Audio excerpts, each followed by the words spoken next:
J'ai visité la Chine en 1979, il y a 45 ans. En regardant l'état actuel des choses, je dois dire que les performances de développement économique de la Chine sont exceptionnelles. En prenant les données comme exemple, en 1979, le PIB de la Chine était inférieur à 1% de ce qu'il est aujourd'hui, et le volume de ses échanges commerciaux était également inférieur à 1% de ce qu'il est aujourd'hui. Les exemples sont infinis.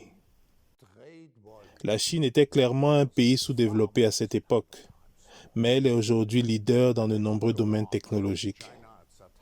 Par le passé, on disait souvent que le développement rapide de la Chine avait pris fin, et maintenant on entend des déclarations similaires. Je suis convaincu que la Chine prendra des mesures pour relever les défis tels que le vieillissement démographique, la dette et le marché immobilier, et qu'elle trouvera un nouveau modèle de croissance économique.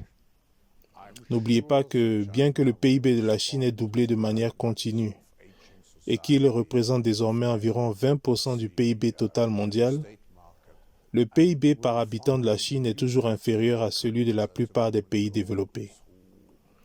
Il y a donc encore de la place pour le développement et la croissance économique de la Chine. Tous les pays traversent actuellement une période économique difficile pour diverses raisons. Mais je pense que la Chine est suffisamment intelligente pour relever les défis économiques actuels. the particular challenges which are facing the Chinese economy.